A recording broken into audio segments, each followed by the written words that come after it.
نحمد النعمة على راجلي مم. مهما كانت هو شكون. وفقط المفروض كنت خديت وقت شوي.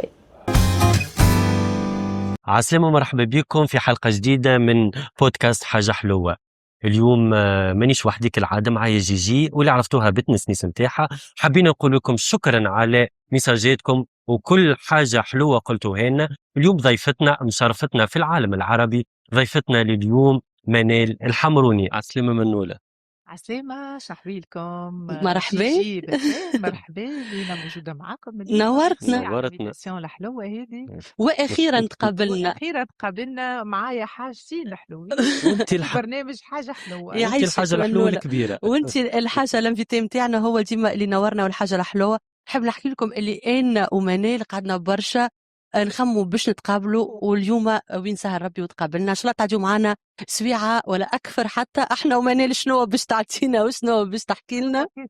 باش نجي عليك. مم. سبحان الله، يعني الحمد لله توفقنا نحن نتقابلوا مم. ونجي اليوم هوني معاكم. البودكاست نتاعكم حاجة حلوة برشا، وباش نحكيو فيه في برشا حاجات تعرفوا خلاله على منال الحمروني، وزيدا باش نعرفكم على جيجي وبس. انا منال نورت. ديما حتى كي نتفرج في لي زانترفيو نتاعك ديما يقولوا منال عرفة الازياء، منال الاعلاميه، عندك برشا خدمت في ام بي سي مصر، عندك برشا ساولات وجولات في ميدان الاعلام، كنت زاده كرونيكوز. منال تنوشت والحمد لله نجحت بشهاده الجميع في كل حاجه جربتها. اما اللي احنا نحبوا نعرفوه اليوم، كيفاش جاتنا منال الحمروني؟ منين جاتنا؟ شنو هو الميليو اللي خرجت منه منال؟ وين قرات الطفوله؟ هذا كل نحب نعرفه أنا اليوم.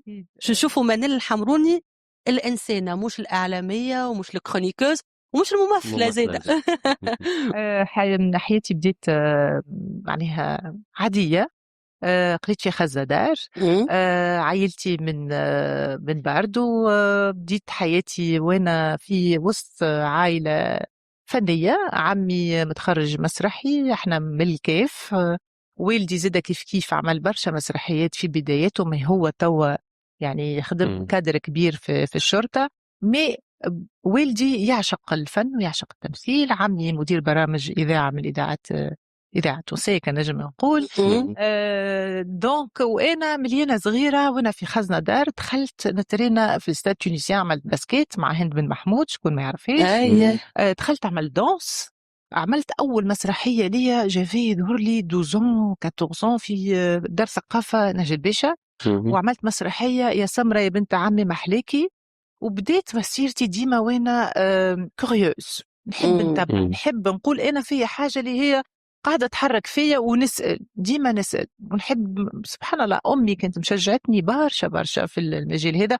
والدي كان سعيد، كان حتى الضد اللي انا نعمل باسكيت. دونك خلطت على سين بن خوجة، عملت دانس. بديت نسمع في الموديلينج والمانكينا وكيفاش نمشي ونعمل كاستينج، وتعرفت وقتها على صالح بركة. صالح بركة علمنا لي باسخيل. بعد صالح بركة خدمت مع قيس تونسي الله يرحمه. من بعد الحمد لله تلمو عملنا لي ديفيلي مود في وزارة الثقافة. وقتها تم اختياري أنا وخمسة عارضات أزياء نحن نقوموا بتعريف اللباس التقليدي في العالم الأجمع. وكان ديما الديفيلي ولا العرض باللباس التقليدي من مصممات توانسة برشا كانوا يتم يعني بعثتهم لبرا، وفي الإذاعة في الأخبار. دونك كانت أول إطلالة ليا، من تعرفت في الأخبار. من بعد الحمد لله ولينا نخدموا برشا عروض برشا. كانوا لي زاجونس وقتها معترفين بهم، أسامي كبيرة. وزارة الثقافة كنا كل شهر نسافروا مرتين. بداية الحاجة كانت رسمية جدا، ما كانش التمثيل حقيقة، يعني كان التمثيل اللي نحن نشوفوها لكن المسلسلات من رمضان لرمضان، ما كانتش درجة كيما توا نشوفوا التمثيل حاجة قوية برشا ويخدموا عليها برشا. كانت قبل شكون يوصل باش يعمل منكع. دونك كان عملت من الإعلانات أقوى إعلانات عملتهم في تونس، كيما شامبوان جليس، كيما ديليس دانون، كيما شو اسمها هي سوني، فيونيكس. خدمت مع ظافر، خدمت مع سامي عزايز، خدمت مع سامي كبيرة برشا، نجيب الحسن. أنت ديجا الإعلانات في وقت من الأوقات خدموك منال، معناها خليوا منال تقرب أنا كيفاش معناها مع المخرجين كيما تجربتي مع مديح بالعيد خدمت معاه من أقوى لي بوبليسيتي في لو مغرب اللي هي كانت أوراسكوم مصر وتونس والمغرب. هذه زادة كيف أول فلوس دخلت لي قوية برشا في الإعلان هذايا. وكان من مديح بالعيد خدمت معها 3 سنين معناها عملت معهم كونترا أكبر شركة هذه.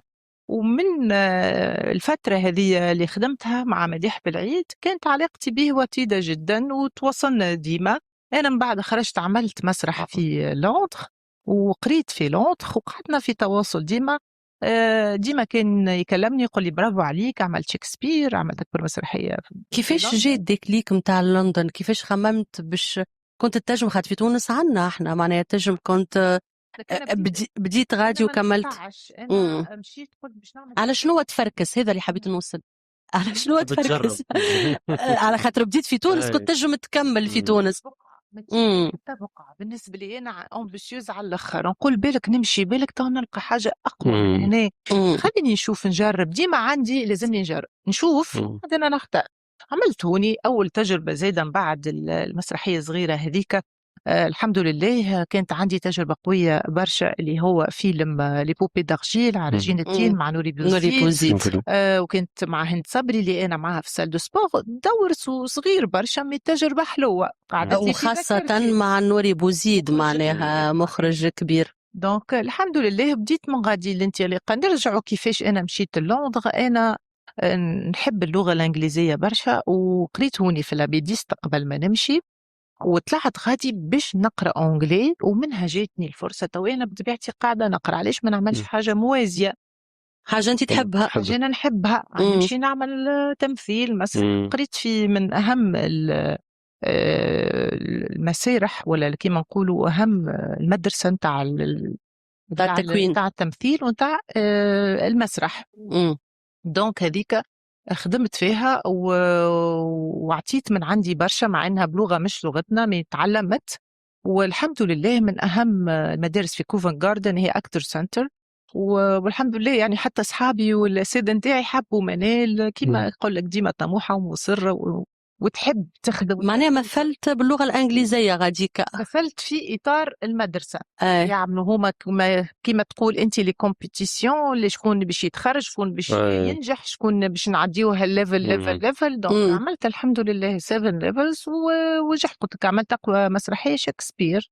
ومن بعد رجعت لتونس. بعد رجعت ما كانش في المشروع اللي انا نرجع. كلمني مديح بالعيد قال لي ايش قولك عندي دور ليك حلو برشا. كان الأكابر كانت أول تجربة في الدراما كانت حلوة قبلت فيها عالم الفن الجميل. وهو الأكابر فيه برشا لم مديح ما خلى حتى ممثل ما عيطلوش في الأكابر.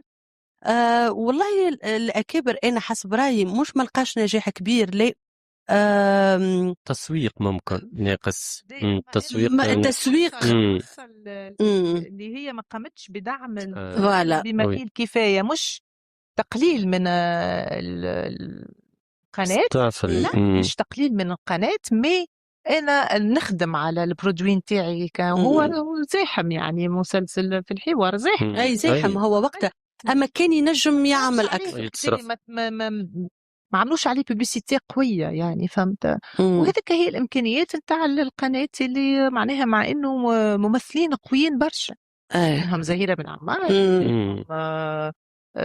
برشا يعني الجينيراسيون تاعي أنا مراشة نجلة محمد مراد محمد علي بن جمعة. الممثلين نتاعنا الكل بريسك لمهم الكل في مسلسل. لمهم الكل يعني حلو برشا المسلسل. فكرة حلوة. جبنا ممثلين من لبنان كانوا أصحابي بروبوزيت عليهم قلت لهم عندي ممثلين لبنانيين ايش قولكم.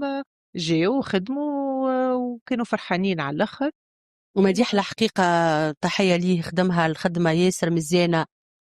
الخلطة ما بين الفنانين اللبنانيين والفكرة فكرة خدمة من العادي شوية حدخل لنا شوية دراما العربية نجم نقولوا شوية التونسي اللي ديك توا فطنوا به في تونس إنه هم يعملوا مزيج ما بين المصري والتونسي وتوا يعملوا دبلجة ويعملوا سبتايتل لغتنا خاطر شوية مش مفهومة برشا في العالم العربي. لازم تزاحم بقوة. لازم يكون منتوجك يفهموه كيما الأتراك ما حاروش عملوا ترجمة اشتركوا مع السوريين.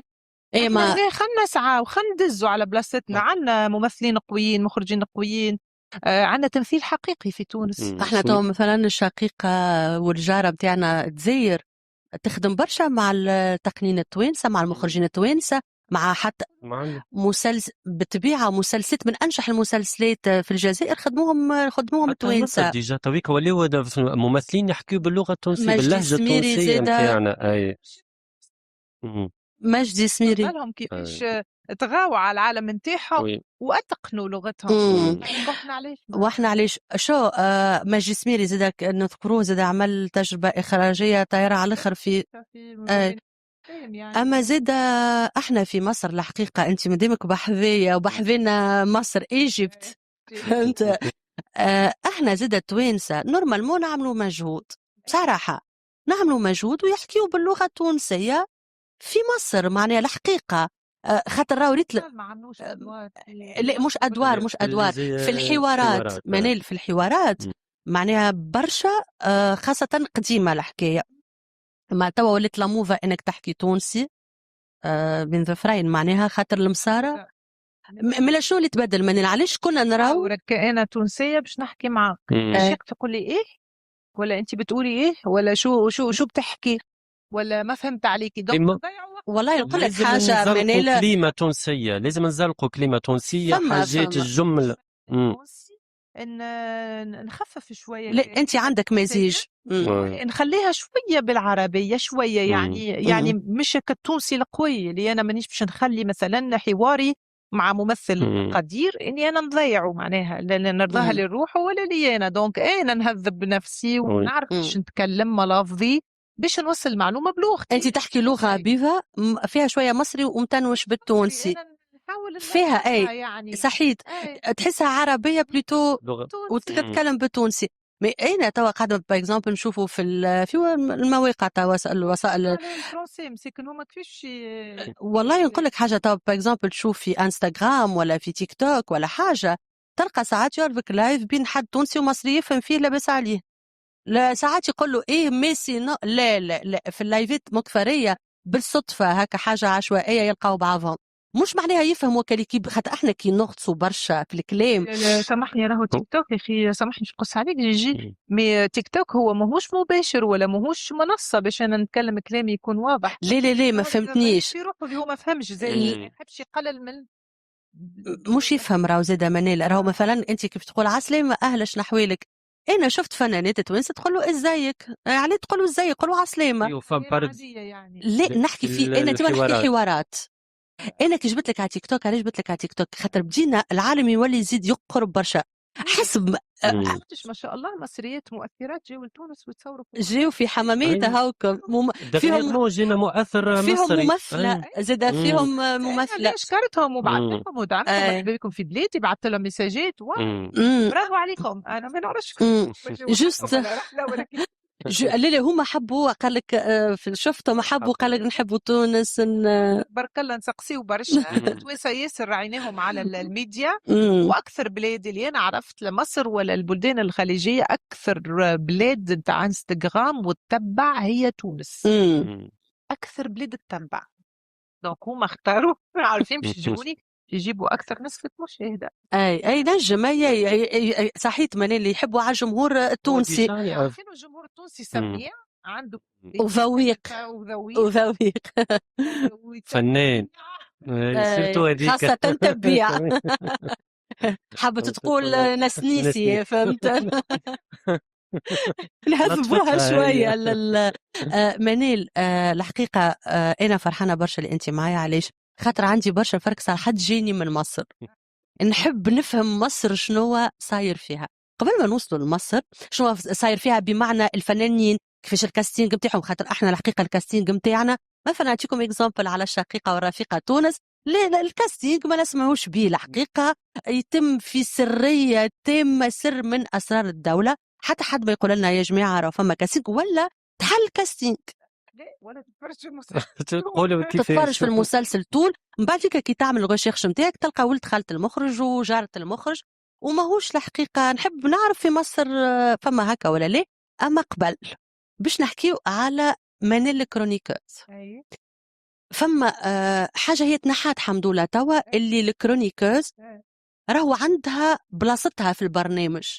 كانت قبل هوكا ديما كرونيكوز، توا مع الوقت مانيل ولينا نحسوا اللي الكرونيكوز هي اللي قاعدة تعطي في الكرة للمقدم، قاعدة تمد له دي موضوع. انت عندها الفقرة متاعها الخاصة هذيك اللي باش تطرحها وتحكي تحرك مع بعضنا احنا نشيلوا ونهزوا البرنامج نتاعنا حاجات باهية. دونك انت لقيت روحك كيفاش بديت الكرونيك؟ كيفاش بديتها؟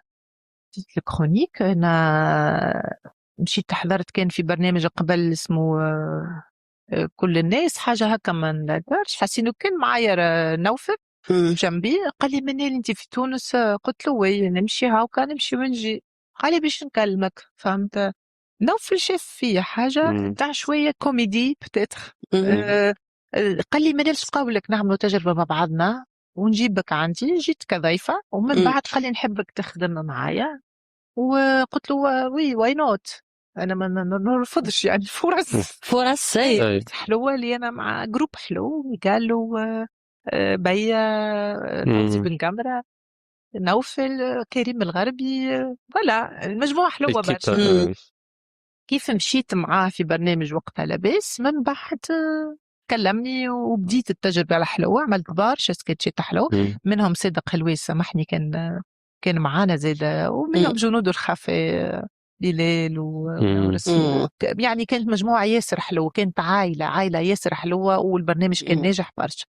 أنا تجربتي كانت حلوة وخفيفة، وما كانوش هذايا يجيب كل واحد يجيب ايش عنده، حوارات كيف انا وياك ونحكي وشنو عندك. كانت فيها سكتش باش احنا نوصلوا البرنامج باش ما يملوش من الكلام. كنا نعملوا سكتشات باش العباد تضحك. دونك كانت برشا سكتشات عملتهم انا وميغال وكريم وصادق، وكانوا ناجحين برشا، تشوفهم على اليوتيوب ضاربين على الاخر. وقعدت معناها نمشي ونجي. تحب تسأل سؤال؟ اي نحب باش نقول لك حاجه انا اللي عجبني في منال اللي ديما نشوفك حتى في انستغرام ديما تقول على الفرصه. ديما منال نقول لها هيا توا نمشيو نخطفوا روحنا ما نعرفش وين في الكوت ديفوار، فما راهو حكايه راهو شنو تقول للبنات؟ على خاطر باش نحكيو على المنال الانستغراموز، مي توا مادامنا نحكيو على الفرصه، شنو تقول للبنات اللي خايفين ديما يا يخليو غدوه يا ديما يقولوا غدوه والا فك عليا ما نخرجش من زون دو كونفور نتاعي؟ بما انك انت اكزامبل على الاغتنام الفرص، ما تقولش لا. دونك شنو هو الاستوس اللي لازمها توصل للبنات باش ما عادش يراتيو حتى فرصه؟ هي باهي ان شاء الله توصل لهم معلومتي. انا نحب نقول لهم انت عامله اوبجيكتيف في حياتك، الاوبجيكتيف هذا لازمك تقوم عليه وتسبح عليه، واكيد ربي باش يتممه لك. دونك كيف يتم ربي ويجيب لك الفرصه عندك.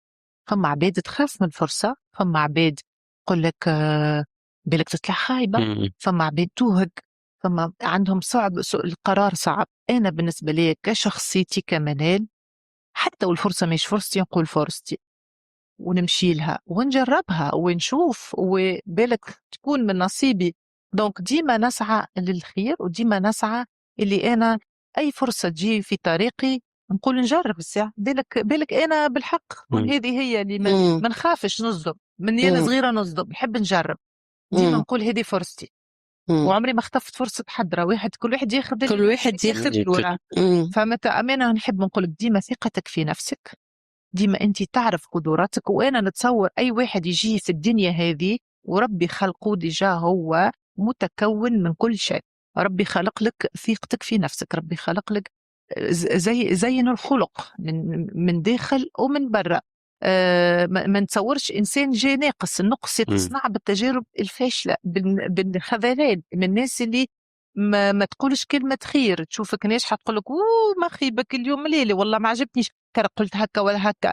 ولا انت باش تسال حد من صحابك تقول له بربي انا مثلا عندي خرجه ولا عندي مقابله ولا عندي انترفيو، ايش قولك كان نلبس هذه؟ انا نحس في روحي باهيه فيش. ليه ما خيبها؟ انا نصيحتي ما تسمع كلام حد، اسمع كلام قلبك. شنو يقول لك؟ احساسك. يعني follow your dreams, follow your way. look forward، يعني هدفك your way، هذيك أهم حاجة، هذه ما تسمعهاش. حدث تاعك هذيك اللي تتبعه، هذيك شنو.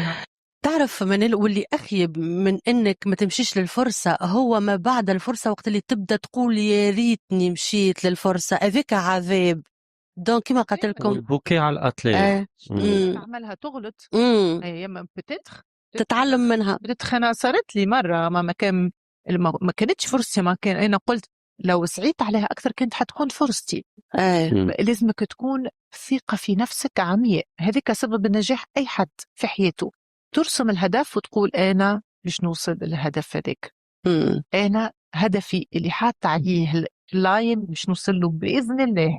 وهذاك علاش أنت من التجربة متاع الكرونيكوز مشيت باش تغطي مهرجان القاهرة، معناها شفت كله مربوط ببعضه. كان أنت فلت الفرصة هذيك راك ما لقيتش روحك. فوالا صحابي اللي يخدموا معايا علاش تمشيش، هاي نمشي، فما عباد ما نمشيش، لا أنا نمشي. مشيت لمهرجان القاهرة والاستقبال كان رائع جدا. أنا مصر مشيت لها قبل 2005، كان عنا عرض أزياء ومشيت لها كخدمة وروحت، ما قعدناش، ما استمتعتش بها وبجمالها، وكما يقولوا أم الدنيا، وهي فعلا أم الدنيا، فيها من كل شيء، من تتلفت يمين يسار، من الثقافة تقولينا، من الدين تقولينا، من التواضع تقولينا، من الأغلاط تقولينا. أكثر حاجة شدتني في مصر هو الدين. دين ما تسمعش كلام خايب، عركة في الطريق ما بين زوز كراهب، يا عم الله ربنا يهديك، ربنا يخليك، ربنا يبارك لك. يعني شوف قمة الناس قديش رؤوفين ببعض. احنا في تونس فما منه هذا ولا تبدلت؟ العكس. احنا فما منه ولا ما فماش منه؟ فهمت الذين اسمعوا بختو ما شاء الله. في مصر فما الاحترام، يحترموا بعضهم برشا. كما قلت لك انا مانيش باش نحكي على فيها برشا ايجابيات، اكيد فيها برشا حاجات خايبه، مي انا نحكي على لامبرسيون الاولى اللي تشدك تقول واو. اي احكي لي على اول نهار هبط فيه في مطار القاهره. واش صخيت جمله، تعرف من الحاجه من اللي شبه برشا المساره انت في بالك. انا من قبل وقت نشوف سوسن بدر، رجولة تحية لعلى تشوفنا عند منال سوسن بدر، ديما نفس الملامح. دونك راهو منال حمروني تنجم تعمل نيفرتيتي، معناها يقولوا لي نيفرتيتي اي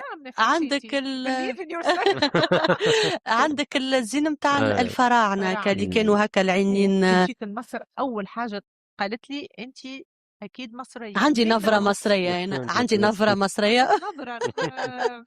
العروق الاولانيين تحسهم مساره. انا اكيد خاطر بو امي لقبه منياوي، وفي فما بلاصه في مصر اسمها المنيا عندهم لقب ديجا، فما مخرج. اي قلت لامي اكيد احنا عندنا عرق مصري، اي نجم يكون. انا مشيت غادي وتزوجت مصري، الله اعلم. فهمت. دونك لا حلو اللي فيها زيرو ستريس، ديما يضحكوا، ديما كي تشوفوه في الافلام والمسلسلات حياه حلو، مع عندها صعوبات، فما برشا عباد نسبة فقر كبيرة، وفما عباد تشوفهم يقول لك الحمد لله الحمد لله، كلمة الحمد لله. سمعوني ما حبيتش نحكي في حاجة البارح شفتها، معناها أصعب الظروف في الدنيا وفي الحياة إنك مهما تصعب عليك الدنيا تقول الحمد لله أنا اليوم عايش، غدا ما نعرفش روحي عايش ولا لا، نحمد ربي ونشكره، أنا نخزر، أنا نمشي على سقايا، يا ربي لك الحمد والشكر.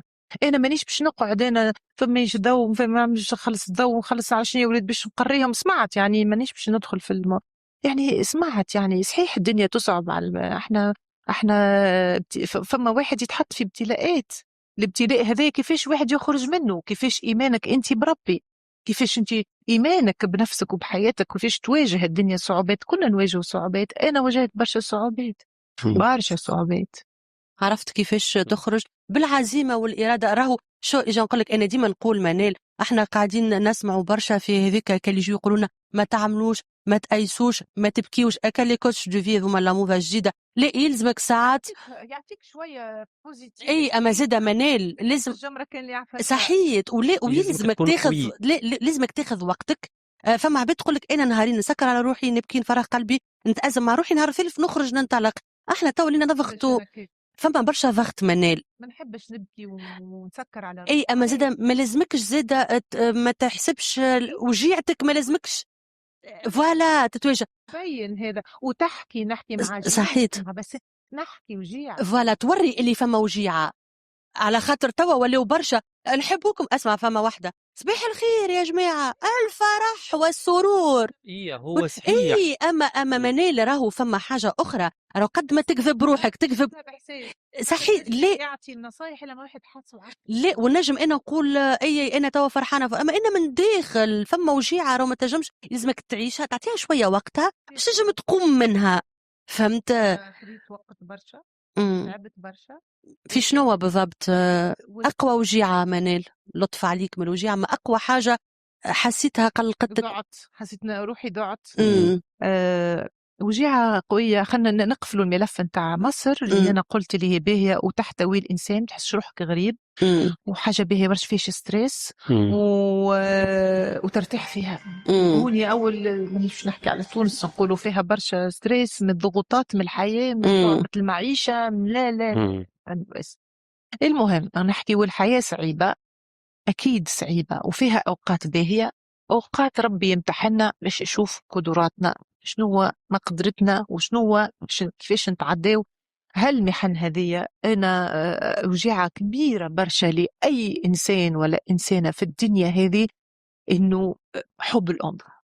أكيد الأم ما فماش كيفها في الدنيا، باللي وجودها ولا غير وجودها الاثنين، إذا كان وجودها وهي تاحبة ولا كان وجودها ولا مش موجودة ربي يرحمها، اثنين ألم صعاب. والأصعب إنك تشوف أمك قدامك مريضة ما تعرفش تعمل حتى شيء. وإحنا كنا صغار وما نعرفوش شنو هو نوع المرض هذا اللي أنا أمي ما نعرفش عليها اليوم. ما عرفش نكلم أمي ما عرفش تسمعني. هل ترى أمي باش تتعب؟ شكون بينا؟ شكون اللي باش يواسيني يقول لي نحب نسمع كلام أمي، كان نحب نحكي معاها، كانت ديما تدعمني وديما لتي لا. تو أنا نسأل نقول يا ربي نحكي للطبيب أنا ما عادش نسمع صوتها، أنا ما عادش نجم نسمع صوت أمي. نطفى عليك. كيفاش بديت من شو نعرف اللي أنت عندك إيمان كبير بربي، نحب نستغل وجودك معايا، خاطر المرض نتاع زهايمر الكل الناس معنا بيه ونعرفوه عنده سنين، من المشكلة اللي احنا ما نعرفوش نتعاملوا معاه. راهو المرض هذا يتعب اللي دايرين بالمريض أكثر حتى من المريض بيدو. نحبوا برشا، ماذا بينا نراو برشا كلام في الموضوع هذايا، برشا إحاطة. أنصحوا اللي عندهم في عيلتهم حد هكايا. أنا زاد عندي في عيلتي، عندي ماماتي زاد ربي يشفيها، ساعات تلقى خوالي وخالتي مرضى أكثر، ماماتي راها ساعات في عالم آخر، وهم احنا لازمنا نحكيو، ما نبدا بينا نحكيو برشا عن الموضوع. انت منال كيفاش تقبلتوه في العيله الموضوع؟ والله باش نقول لك أنا مانيش متقبلته حتى لتوا، أما ربي سبحانه كيفاش عطينا القوة. احنا كنا صغار، هزينا أمي طب الكل بخسك حتى في اللغات. المرض هذا مرض مزمن، مرض صعيب انك انت تشوف امك حب حياتك، هي الامان اللي في الدنيا، تشوفها مريضه تو دانكو ما عادش تنجم تتكلم، تو دانكو في الفرش، تو دانكو ما تعرفش حتى كيفاش تعمل حتى شيء، باش تحكي معاها ترى تجاوبك. انا نتمنى اليوم جيهان نسمع صوت امي، نتمنى ولا تقول لي يا بنتي، نتمنى نبدا شدتها يا خاطر ما عادش نجم. ليه بالعكس انا نرى فيك قوه كبيره منال، على خاطر يعطيك الصحه، شجاعه كبيره، خاطر يلزمك توصل برشا توا. الحاله هذه موجوده في برشا عائلات، مهم جدا خاصة التعامل، خاصة سيرتو يزي أمكم والتعاون. أي مهم. العباد اللي هما الاستهتار، اللي ما عادش عندهم وقت، كيما سوسن الجمني اللي جبتني برشا الأم وحطت بصمة في المسلسل هدايا، وكيفاش الطفلة الوحيدة اللي في الدار هي اللي لاهية بأمها، كيفاش انتمائها الكبير للأم قولك في حسيتها. وكلمت سوسن وقلت لها راك وجعتني وروسلتني المساج، خاطر أنا أعيش في نفس الحالة مع أمي. معناها نوجه لها تحية حتى توا على المباشر، وحكيت معاها قلت لها برافو سوس. مست موضوع ياسر الحقيقة متاع وفما حاجة أخرى حتى الأخوات كل واحد كيفاش تكون ردة فعله راهو مش كيف كيف كلهم يحسوا الكلهم كل واحد وكيفاش مم. وكل واحد وشنو كيفاش يتعامل مع الوضع وكيفاش شنو يتو... أولوياته. مم. مانيش نحكي على حالتي الشخصية، ماما أنا سمعت اللي فما أولوياتهم أولادهم ومرته مم. ولا زوجته وزوجها هما الأولوية. مم. شوية مصروف كنا جمت نتعدى وكهو. مم. فما انت وحساسك انت وكيفاش ربي خلقك وزرع فيك هالحب وهالحنان هذايا، معناها يجوا في كرش واحدة ما الله غالب كل واحد وشنو انتماء. وانا اليوم انتمائي الامي فوق ما تتصوروا شعور بلا حدود. يعني انا علاش نمشي ونجي لتونس وعلاش انا ما نجمتش نخلي امي وحدي، خاطر انا نحس في روحي امي حياتي. امي حياتي انا نحب نواسيها حتى بكلمة الحلوة، نحكي معاها كيفاش ندوش لها، كيفاش نحكي معاها، كيفاش نشتل اشعارها، نقولها جسوي لا راني نسمع فكرك انت امراه قويه، انا تعلمت القوه منك يا امي. مال انا كيفاش قويه هذا الكل، وكيفاش نشوف في امي هكا بلي هذه ومازلت واقفه، خاطرك انت 20 سنه شايله هالمرض هذا وتعافر وتقاوم للحياه باش تكون في وسطنا. انت انسانه قويه بالدوايات وبالتعب هذا كله ما شاء الله ربي يحفظك. هو ربي يحفظها. منيل يعني ديجا حكيت على المرض، احنا ديجا انت بارتاجيت التجربه اللي عشتها مع امك، لكن لو كنا نحكيو على الاسباب بحكم انت ديجا درت برشا وامك مرضت في بريود مازلنا ما نعرفوش شنو هي معناه المرض هذايا وهي صغيره في العمر، يعني خاطر مرض الشيخوخه هو يتسمى. انا شويه احنا كنا صغار، ما احنا تبارك الله احنا الاخوات وقفنا وشفنا وعملنا سيرش وفهمنا وبحثنا على المرض ذي الزهايمر، وعرفنا للمرض ذي اكثر حاجه اللي بحاجته الانسان بالمرض المزمن انه تكون موجوده بحضورك المعنوي. هذيك علاج بيحسوا بالامان. هو بتدخل معاش ينسى ولا مش معاش يضبط حاجات. انا امي اول ما بديت تنسى كيفاش تمشي تقضي، تمشي كيفاش طيب، مرة تقول لك طيبت وما طيبتش، بديت باللي ديتاي هذوما تحط حاجاتها تنسى. ربي يشفيكم ويعافيكم ويشفينا كلهم هيك. مي احنا نوعي وانا نوعي توا الناس هذوما انهم لازمك تكون موجود، لازم تكون بجنب امك وابوك. صلة الرحم قوية لازم تكون موجودة. نحب نقول لهم على الوعي، لازم تكون وعيك قوي وكبير وتواجدك كبير. علاش انا ما مشيتش ما قعدتش مثلا في لندن، ما قعدتش في مصر، انا قعدت متقطعه. انا كانت لي لقاء في التلفزه، علاش انت تمشي وتجي، علاش ما قعدتش تخدم، علاش نمشي ونجي في تونس مانيش مستقره في والحمد لله وبهذا وتوفقت. يعني الحمد لله يعني انسان في بقعتي بالتعب واللي هزته على ظهري قوي برشا. هذيك رضاية الوالدين الحمد لله يا ربي الحمد لله. وباش ننصح العباد انه حتى امك وابوك بصحه جيده ديما تمشي لهم الاولى. انا نعرف عباد كل يوم معرسين وبصغارهم يوميا يمشي يبوس راس امه وابوه ويروح. انا نعرف عباد اخرين يمشيوا يشبكوها بالشهر ما يطلوش على ولد. فهم شكون يحطوا في دار مسنين، شكون يحط في دار مسنين حتى بريفي وعندها كل شيء وكذا، ما تبقى دار مسنين. يفكر في الماده. انا مش نهتم بك بالماده، ليه؟ هنا نهتم بالمعنوي. الحب تواجدك موجودك، كيفاش انت تكون تحتويه الانسان المريض هذايا. انا مانيش باش نقول لكم مانيش باش تنجموش تتخيلوا. هو وجاعه تشوف وما تنجم تعمل حتى شيء، وهذاك هو ربي يكتبها، هو وجاعه في ذاتها. ما انت كيفاش تقاوم؟ اختبار هو هذايا في الاخر، هذايا اختبار وان شاء الله انت نجحت فيه حسب ما تحكي منال الحقيقه ونجمت توفق. هذه قوة شخصيه ما بين خدمتك حد اخر ينجم يسيب ويقول خليني نجمت لهيك كان بحاجه معناها نرجع الموضوع كل واحد والقدرات واللي هو شايف شنو. يعني مهما الصعوبات انا ما واجهتش كان هذيك بركه في حياتي. امي لا في برشا حاجات الانسان يتعدى بهم الحمد لله. نرجعوا لمصر نبدلوا شويه الجو بمصر. علاش باش نقول لك نبدلوا الجو بمصر؟ على خاطر مصر ريت فيها الام. قد ما كنت محبتك انت كبيره لامك قد ما ان شاء الله ولدك زاده. تمنيت اني انا نحبل ونجيب ولاد وعطيتها وجربت احساس الام. دونك هذيا فرحه. امين. دونك مشينا لمصر، مشينا لمهرجان القاهره والعينين تحطت على منال تحطت. يمكن حسوك كما قال نرجعوا للشباب وحسوك هكا حاجة ديفيرونت هكا يقولوا لي أجنبية. لو عندك أي. زين الكاريزما أي. نتاعك والهيبة نتاعك يعني بالحق تحكي وراهو حاجة. المخرجين عندهم عينين، عندهم نظرة. البروفيل هذا ما عندناش منه في مصر ويحبوا. قعدت في مصر قصيتها، رجعت مع نوفل ومن بعد رجعت ونجي مم. يعني نجي نحضر البرنامج مع نوفل ونرجع. بديت غاديكا كريت دار ونمشي، وعملت ورشة تاع تمثيل. شوف في كل بقعة في كل بلاد معناها قاعدة مازلت أنا ما زلت الغرام يتبع فيك. يتبع فيا باش نتعلم اللهجة المصرية. وانتخطون خدمت على نفسي، قلت علاش ما نجرب الشركة كبيرة ونقدم فيها السي في نتاعي، وانتخطون نمشي ونجي معناها في أي جي راني إن شاء الله باش نتوفق فيه. دوك باش نتعلم اللهجة نتاعي دخلت أول مرة في الورش التمثيلية هذه، ونمشي ونجي ما سيبتش في أمور جدية.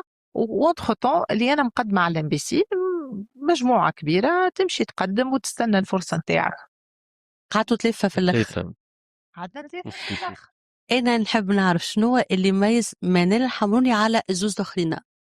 أنا سألته، راهو الأستاذ عبد الوهاب قتية اللي هو أستاذ كبير وهو اللي درب المذيعين. وقال لي منال أنا هما إيش نقول لك، فما وعي، فما هو كي يحكي معايا نجاوب على السؤال، فما كي يحكي معايا يشوف قدراتي. هما ما شاء الله عليهم، اما هما كيما قلت لك أنا قال لي تخدم بالإحساس.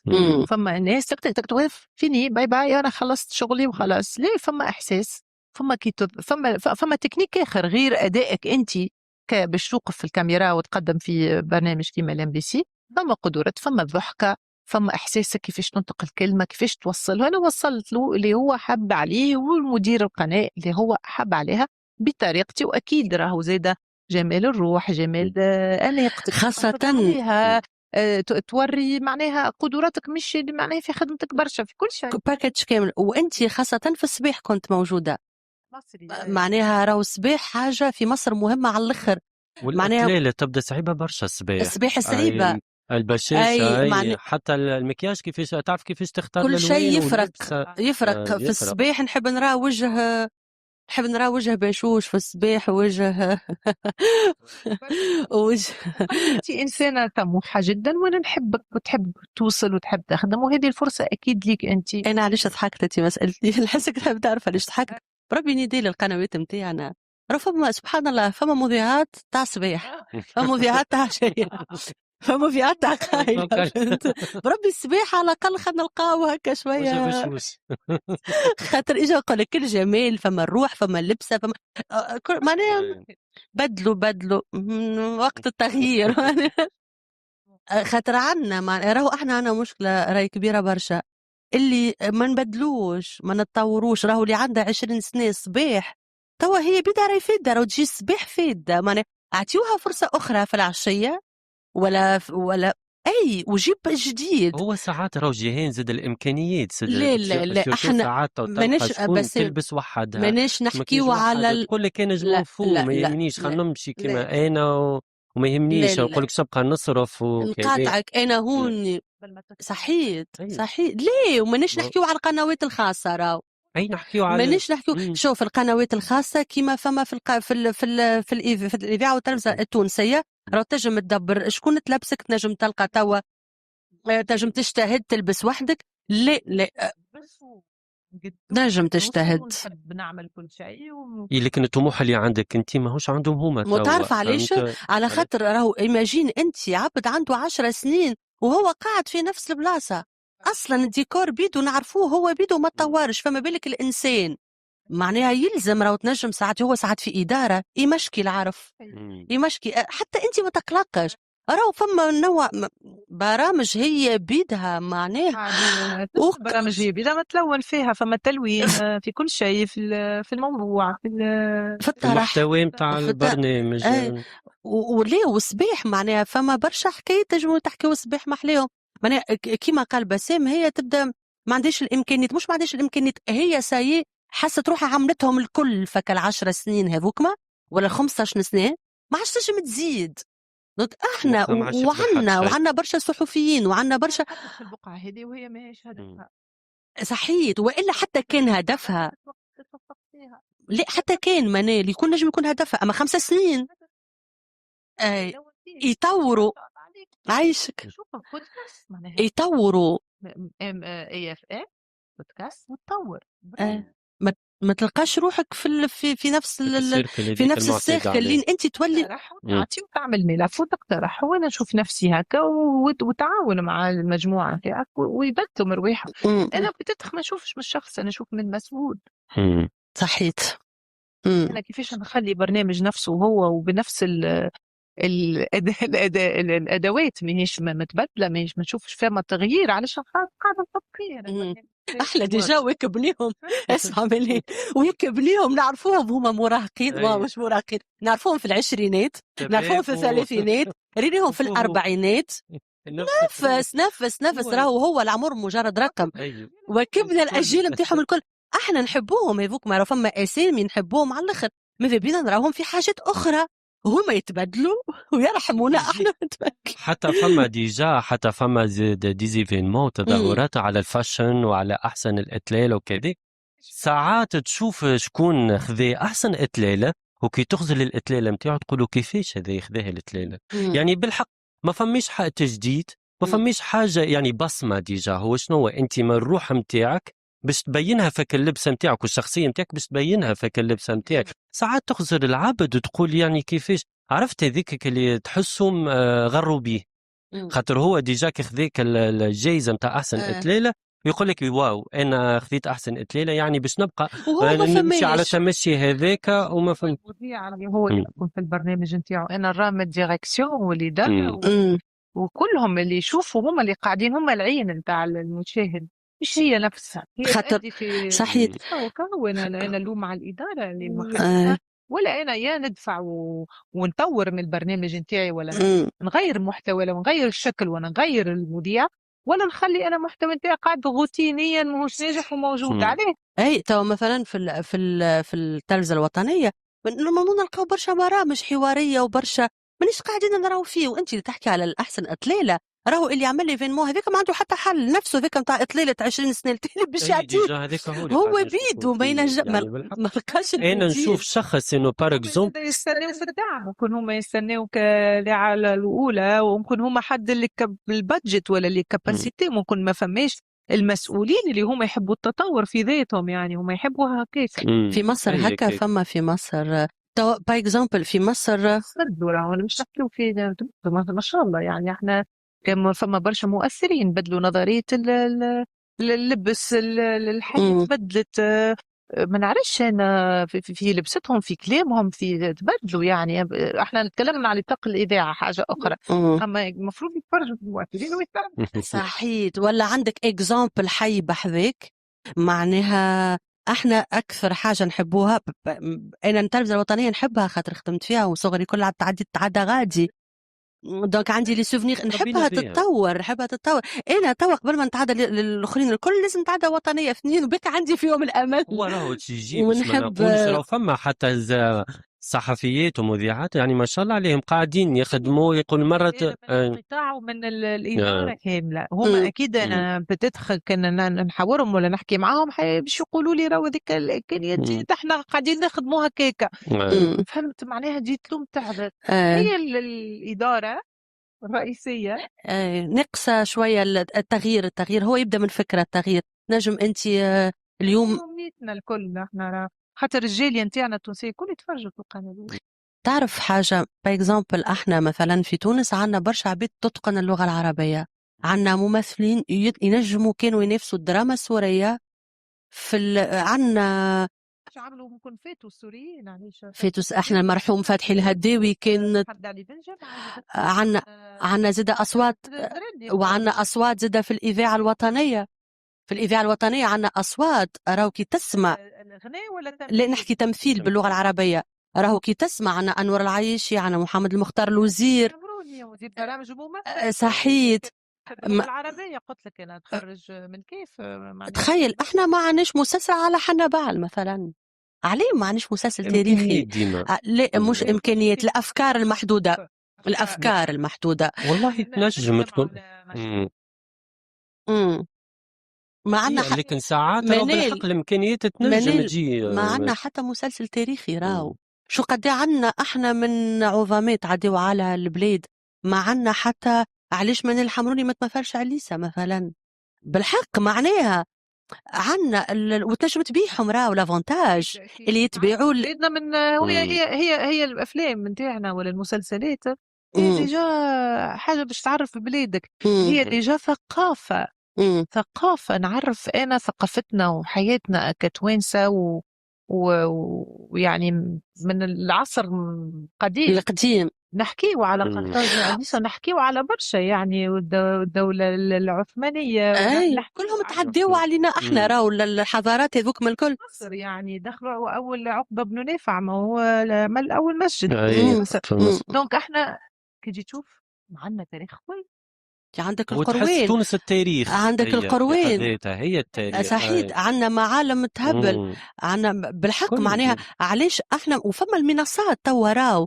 انت كنت في ام بي سي مصر وقت اقترحوا عليه قالوا لك راهو باش نعودوا نخدموا برشا على المنصات كيما فوالا دونك نرجعوا للوسائل الماديه الامكانيه مم. متوفره لي بلاتو بقايا تصوير بون هون يجيو يصوروا من برا لهنا في تونس. مي احنا كيما قلت لك عنا لازم يعرفوا بوتيتر موجود فلوس اما يعرفوا لازم التمثيل ولا الافلام لازم فلوس برشا تدفق عليهم هما يسخيلوها بوتيتر الحكايه فارغه. برشا فلوس. عجبك مسلسل سامحني بسام بنحب نسنس على معاويه، تفرجت فيه مسلسل معاويه؟ حقيقة تفرجت فيه لقطات عجبك؟ عجبني برشا أكيد. كنت تنجم تكون موجودة منال في معاوية؟ في بالي اللي انت مشيت شنو صار؟ والدور اللي حبوا يحطوني فيه كان منال حمروني ديجا محطوط من مصر ديجا. أما أنا مشيت معني من دعم من مدير الانتاج اللي هو قال لي وعملت الكاستينج ولقيت برشا ممثلين صحابي توانسه. بربي الكاستينج بالحق سامحني منال هذا مهم على خاطر نحكي فيه. الكاستينج بالحق برشا قالوا ما قدروش التونسي، ما قدروش الممثل التونسي، ما لي كونديسيون تاع الكاستينج ما كانتش. الكاستينج من الفطور موجود من الشرب موجود، يحطوك في بقعه كليماتيزي تستنى تدخل الباب ديجا ترعب تلقى فيه جو محليهم. فما واحد ممثل يعمل وفما واحد يتقن اللغة العربية ويعمل لك كاستينج نتاعك وامورك واضحة وبكل بشاشة وبكل حب وتمشي على روحك. لا مشيت للكاستينج وانا حبوني في دور والدور هذا ديجا جاية من مصر وهي تونسية مش نحكي باش وموجودة يعني الدور موجود ليه هي باش تخدم فيه الدور قبل ما تمشي انت دور اخر مش اقل برا. بورتون انت البروفيل كان يكون صحيح على الاخر. اشهر جمله واحده معناها غير بعيد عليه اما معناها النفوذ جايه معاك معناها في مصر فما الالاعيب هذه زاده في مصر فما الواسطه كونترا وتقعد وحتى لا فيش ساعه تهبط وينحوك عادي. خاطر ديما النفوذ اهم كل شيء غادي. النفوذ اهم يعني انت عندك شكون سي فلان وفي الثاني ايه ما يدومش يعني مش ديما اما الادوار القويه اكيد فما نفوذ. ديجا شفنا العركه ما بين هند صبري وما بين زوجة المخرج في رمضان اللي صارت. خاطر كمام يعني هي مش خاطر انت زوجة المخرج باش تجي تحكم فيا ولا تحكم في قيمة فنية كهند صبري شئت أم أبيت يعني. هو توا التفاصيل تاع الحكاية صحيحة ما زلت ما خرجتش معناها. هند صبري كيما عادتها تترفع على لا مش تترفع عليه تترفع على الموقف مش هي تترفع معناها قالت اللي هي حكاية صحيت. لا الجدال ممكن هذا استفزاز. اي ما حكيتش دونك هي ما حبتش تدخل استعملت الدم البارد نتاعها. اي ما حبتش تدخل في العركه اللي باش تقلل منها تقول لك انا ماهيش عركتي هذايا. وهند صبري تصويره مزيانه برشا للمراه التونسيه.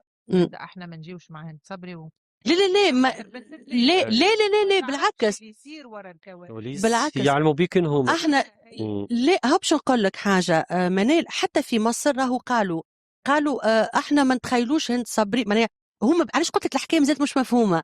خاطر حتى في مصر ما همش فاهمين خاطر هند ما تكلمتش والاخرى برا وخرت شويه ما خلتش لا وهي خدمتها خدمه المسلسل وخدمه الممثله هذيك بالذات.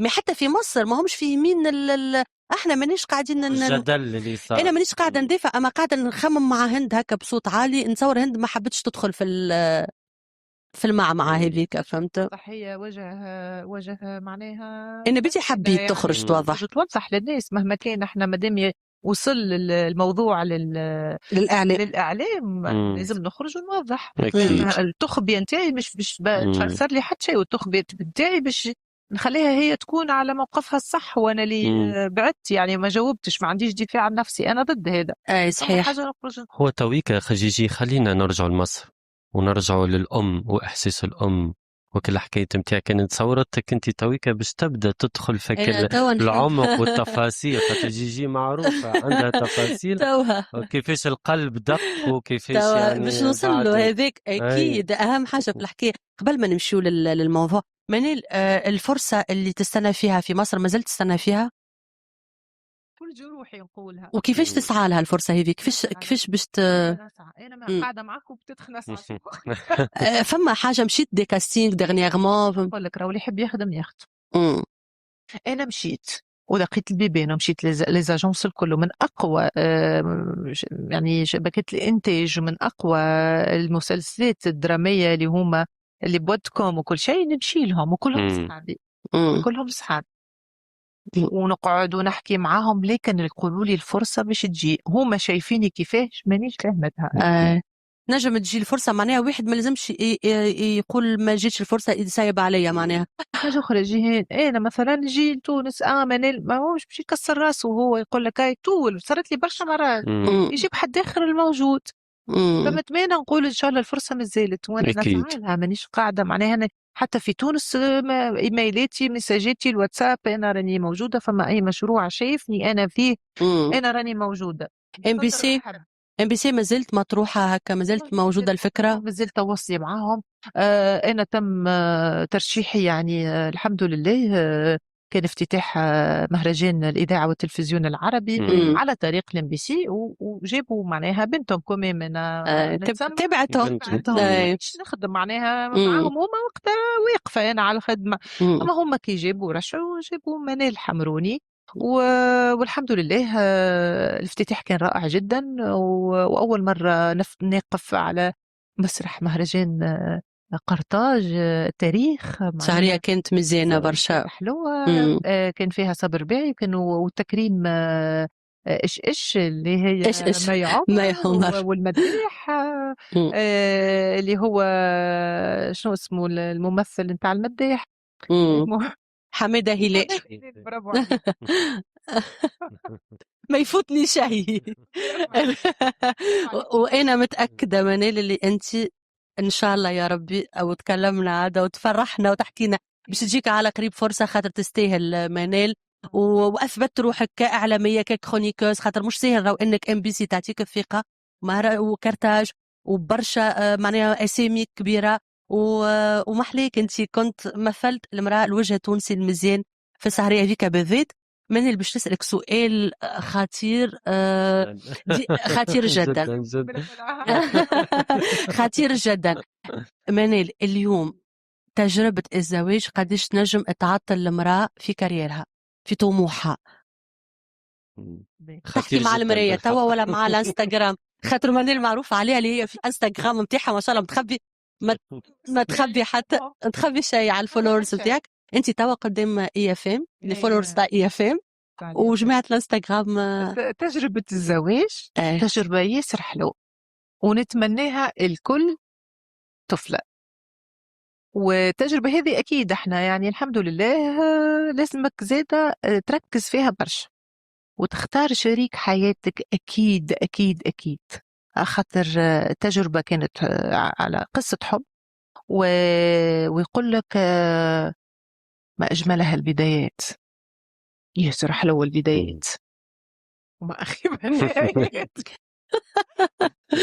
خايب النهايات. علاش ما أجملها البدايات؟ خاطر أنت ديجا كيما يقول لك الحب أعمى، تبدا تحب تهبط عليك كبشة بهيمة ما عادش تشوف حتى شيء. كل شيء ترى قلوب، كل شيء ترى حلو، كل شيء ما تشوفش يفوت الإنسان. باغ كونتخ كانوا يتعداو قدامي يعني نشوف، مي أنا نقول مانيش موجودة، أنا مانيش موجودة، أنا في قمة الحب، حبيت عشت تجربة حلوة كقصة حب وكزواج، حاجة حلوة برشا. والحمد لله من بعد أكثر الحمل ونحمد مم. ربي ونشكره. كان باش تتعاد التجربة تعودها؟ كان باش تتعاد، ما زلت ما عاودتهاش معرفتش على والتجربة؟ مكتوب ربي لا لا لا لا، مش تجربة الزواج في حد ذاتها، كان عندك فرصة باش ما تعودهاش ولا كمان تعودها؟ كان نرجعوا بالوقت مع نفس مع نفس الشخص ما نعاودهاش. معليش. لا، ما نعاودهاش. تركز أكثر وين الغلطة اللي عملتها. سوا أنا اليوم أنضج، وأنا اليوم عندي قمة وعي كبيرة برشا من تجاربي في الحياة، وخاصة التجربة هذه أثرت علي جدا.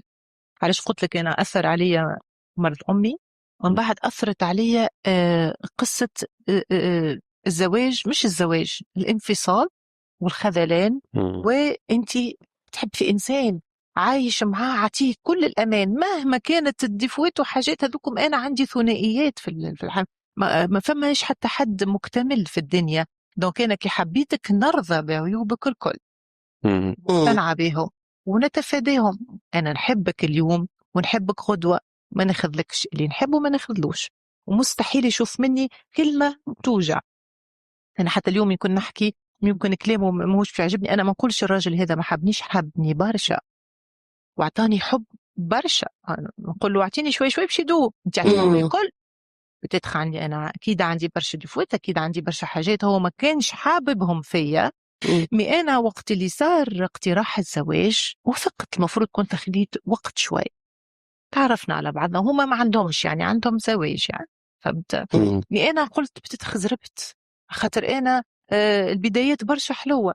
انا تسرعت كيفاش انا ما كنتش عارفة الانسان هذا قاسي، على قد ما هو حنون ويحب على قد هو عنده قمة قسوة كبيرة، على قد ما هو أعطاني برشا حياة جميلة على قد ما أعطاني برشا كسرة قلب. وصار البالانس ما بين الزوز ولا القسوة غلبت على قسوة غلبت. مم. كيفاش نحكي بوجع أنا خاطر عمري ما تخيلت اللي أنا الإنسان هذا باش يخذلني بالطريقة هذه، خاصة وأنا عندي منه ابن. يعني أي زوز باش يتعاركوا باش يصير سوء تفاهم. وأنا علاش اخترت الانفصال وأصريت إنه سيء سيء. يعني أنا امرأة تونسية شئت أم أبيت، وأنا بنت بورقيبة، وأنا بنت تراث تونس، والمرأة التونسية معروفة اللي أنت امرأة قوية independent، تصنع روحك بروحك، وأنا كعرفني أنا صنع بروحي. أنا علاش نكون نوجه نصيحة للنساء والمرأة التونسية؟ أنت تنجم وحدك، أنت بثقافتك بإمكانياتك بخدمتك تشي لا ما تعمل على حتى حد. فما برشا عباد ما نجموش ياخذوا قرار هذايا، قرار سعيد. كيفاش سعيد؟ تقول لك صغار وما عنديش خدمة وكري ودنيا. ربي يعطيك تسعى، ربي يعطيك. فهمت؟ صعيبة صعيبة. أنا صعيبة عليا مش من كوتي، أكيد كوتي مادية زادة كانت صعبة جدا. بالأصعب إنه الهجر. امرأة يهجرها راجل شنو معناه؟ تموت. صحيح ولا لا؟ أنا كنت بنموت. ومنيل ديجا جيجي. أنا تعرف علاش؟ شوف أنا نمن ديما بالفرصة الثانية، ونعرف اللي منيل باش ربي يعطيها الحاجة اللي نحاها باش يجيب ما خير منها. أما تعرف شنو اللي يقعد منيل؟ الخذلان. هي منيل وجعتها اليوم ماهيش وجع على فراق شخص وعشرة، أوكي نجم نفهم، ما أكثر منه عطات أمان وتخذلت. أنا عطيت أمان، أنا جايبة منه ولد ابن اللي الناس تبكي باش اليوم هذا يكون عندهم وليد ويحب دواء ودنيا. الحمد لله يا ربي أنا رزقني، نحمد النعمة اللي ربي عطاها لي، نحمد النعمة على راجلي مهما كانت هو شكون. ما ربي أعطاني هذا، دونك أحمدت ربي. أنت ما حمدتش ربي على نعمة مرتك اللي عطيتها لك، ما تكسرهاش. مانيش باش نحكي، أنا نحكي أون جينيرال. ما تكسرش مرتك، ما تكسرش أم أولادك، هي اللي عاطيه الحنان وهي شايله الدار الكل. ما تجيش انت تقص عليها وتقوى عليها وتمارس عليها رجوليتك. علاش؟ انت شخصيه وهي شخصيه مكملين لبعض. وربي قال انه، وكيفاش يقولوا هو ربي قال انه هو يعني رأفة بالقوارير. رأفة بالقوارير، اللي هو شنو هو رأفة بالقوارير؟ هي النساء. ورأف بين تقص عليه أنت راجل تو قسيت عليه وهجرت، أوكي الحمد لله، أنا نقول الحمد لله، ما أنا سعيد. اش معناها منال توا انت واجهت نحكيو توا بصفه عامه، نحكيو بصفه عامه فوالا هذيك اش حبيت نقول لك. اما فما نقطه نحب ان نفسرها معك، اش معناها الهجر؟ الهجر اش معناها؟ الهجر يهجر، يخليك ويمشي. اي مثلا تعاركت انت وياه وريته قوتك قسوتك، انا بدي راني نجم نقصه. كل رجال العالم راهو ما تحبش المراه القويه، راهو يحبوها كل رجال العالم. ما فما حب. امم انا ديما نستغل، انا ديما انسانه حساسه، انا حوتيه، انا حساسه ورومانسيه. ما نتصورش الانسانه القلب باش تكون قاسيه للدرجه هذه. مهما كان انا مانيش باش نجي نقص عليك. انا مثلا كي ما نتفهمش انا وياه ولا حاجه ما تعجبنيش، ديما نقعد ونحكي معاه. هو لا يهجر، كيفاش يهجر؟ يمشي لدار امه ويقعد. هذايا تعرف شو نسميه هنا؟ مش هجر، فما اشخاص ما تنجمش تواجه، ما عندهاش القدره على المواجهه. راهو مش ديما بالحق، راهو ومساكن العباد اللي ما نجموش يواجهوا. انا نحكي تو بصفه عامه مش على حد معين، معناها راهو انك ما تواجهش، راهو تخلي العباد تعمل افلام وحدها في مخها، تعمل لا تنجم انت مش طباعه الشخصيه. هو هكيك ما يحبش وجيعة راسه، ما يحبش يقلق روحه، يبعد. دونك انا يعني نقول انا ما اخترتش البعد من عدم التفاهم، راهو اخترت البعد كما قلت لكم، مرة تونسية قوية وما يكسرها حد، سواء كان معنوي والا لفظي والا جسدي. فانا ما قبلتش بهذوما الكل، يعني مش في اي موقف ولا اي مش تمارس عليه رجولتك انت عاش. مهما كان مدى حبي ليك انا قويه، وهوني نوريك قوتي فين، في قراري. والقرار اصعب حاجه تعديت بها في المرحله هذه، انه قرار الطلاق، خاصه عندي ولدي. قال لي انت انانيه، اللي انت ما فكرتش في ولدك. انا مانيش انانيه، خاطر ولدي زاد عايش معنا ويشوف ويتاذى. احنا الاولاد هنا حاجه مقدسه من عند الله، لازم نرعاهم ونعرفوا نربيهم بالكدا. يحسوا انا تو 3 سنين نتذكر كيفاش امي وبابا كانوا يتعاركوا مثلا، وقعدت متعقده به. انت بتجي تعيشها لي، ما تعيشها ليش؟ سمح. اذا كانوا الزوجين متفقين ومكملين بعض وباحترام وموده ورحمه لازم تكون موجوده، نتفق معاك. ما يتوفروش هذوما يا خويا، محلينا كيف نبعد عن بعضنا بالاحترام. بربي فما حاجة أخرى مهمة منال، وأنت معناها كيفاش نقولوها، أنا توجعني برشا الحقيقة وتأثر فيها برشا، إنه راهو الصغيرة كان يقول ما في والله ما في بالوش راقد. لا فما صغير، أنا من منبري هذا نقول لكم، لا فما صغير راقد هذاك راهو فايق. لا فما صغير ينسى، فما صغار كما قالت منال ملي عمرك 3 سنين تتفكر الوجيعة، تطلع تروماتيزي. معناها أنا توا نقول للأم والبو زاده، يطلع ما عندوش ثقة في نفسه، يطلع ماهوش ناجح في قرايته، يطلع انطوائي، ما عندوش جرأة انه باش يواجه اي مشكلة، يبقى خايف، يشوف يوم وبوه ده مثل الأعلى ليهم. هذا كيفاش أنا باش نشوف نواجه الحياة هذه كل بعد وحدي. معناها أنا ولدي على ما نربيه، على ما نوعيه، على ما نشوف ونوريه حاجة لوحة مزيانة هي الأسرة. هنا كما مانيش مسؤول على الأسرة هذه علاش نكون فيها. من لو كان نرجعوا تويكا للزواج، لكن جوست تعطينا الخطأ اللي عملته كي تزوجت بأجنبي. نجم نطلع فيها حاجة. منال نحب نسمع منال اللي تحكي، مهم على الآخر الحكاية نتاع الأجنبي مهم على الآخر. أما قبل المهم ما تتسرعوش البنات ما لازمش تتسرعوا. أكل قرار اللي في رمشة العين. دونك البنية مش معناها كما قلنا البدايات ما أجملها. ما تتسرعش، خلي قرار أمك وبوك، خاطر هما عندهم قمة وعي أكبر. وقت اللي يقول لك أمك وبوك لا، عندهم وعي. ادرسها وشوف حل أنسب، خاطر هذيك هي الحاجة الباهية، إنه أنا هما عندهم قمة وعي أكثر مني. يا أخي أنا الحب باش يسوقني، حب ساقني، وما هميت في حد شيء أجنبي مصري عطيني نعيش مع حياتي، خاطر هو عايشني الأمان وعايشني الحاجات اللي كانت نقصتني، الاحتواء، الأمان، الحب.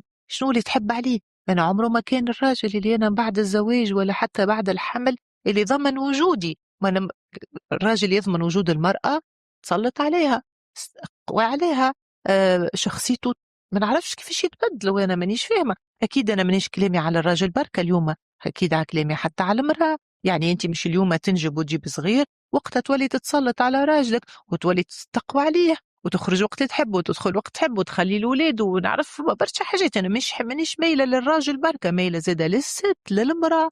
أنا اليوم في تونس تخلي ولادها في الدار تمشي تسهر. يا أخي شنو أخي أنا ولادك كيفاش يجي؟ والراجل هوني ما يلقى ما يعمل، إيش يعمل ها؟ يمشي هو زاد يمشي قبل أصحابه أخي، هو بيمشي يقعد في الدار، هو راجل ويهتم بولاده. يعني هي أنا كما قلت لك أنا هما ثنائي مكمل للأسرة، لازم يكونوا زوز متفقين متفاهمين متحدين.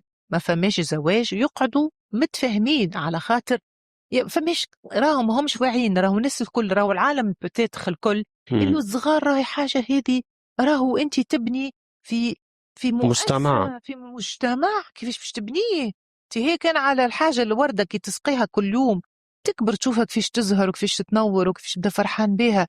انا علاش نجي لولدي نحط له كل حاجه خايبه، نعيشوا مآسي نتاع غلطنا احنا. علاش؟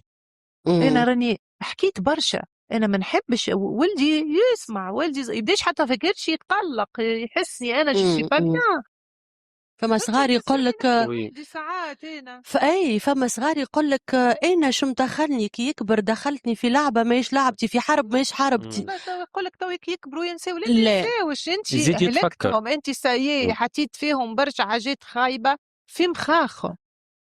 ومن بعد يقول لك شبيه ولدي طلع هكا، ولدي مش قرا، ولدي ما يسمعش كلام، لا ماهوش متربي، لا ما هو انت على شنو تربيه؟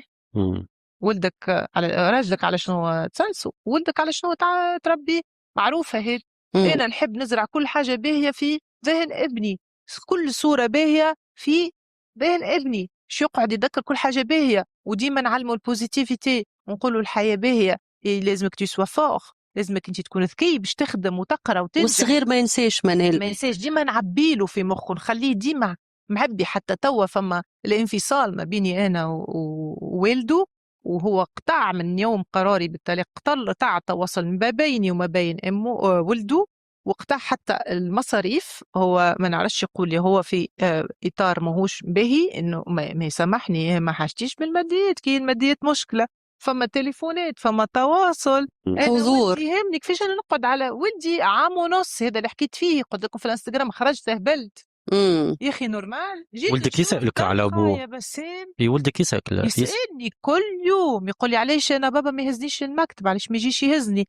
قال لي شنو هو في فرنسا تو، حتى كان في تونس انا جبته من وقت اللي كنا في تونس، دخلته في تونس وما فماش ما تواصلش مع ولده جمله. منال زعما تقول انت توا ما نحبش التفاصيل الشخصيه وكل هذا حكيته انت اصلا في انستغرام، انت تقول الحكايه هذه وباش نحكيوها زاده اون جينيرال. ساعات المراه والبو يطلقوا، الام والبو يطلقوا والصغار هي اللي تمشي فيها. ساعات رجل يبتز المراه بصغارها، اي مانيش باش نصرف. ساعات لما المراه تبتز، وساعات المراه تقول له ماكش باش تشوف اولادك، ماكش باش تتشمت فيه. معناها لهنا راهو ما تنسيوش يا جماعه، راهو عندكم صغير في وسط المعبوكه هذيك الكل.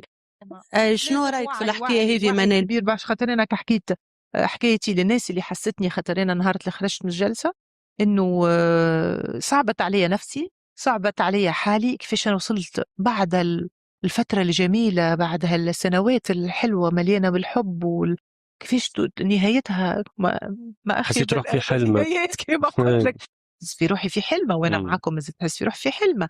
ما نتحدى الحلمه هذه ونشوفها، لو هي باهيه تدخن وصل فيها، لو هي خايبه نقطعها. ومازلت نتفاوض مع نفسي على خاطر حاجه واحده، هي على ولدي.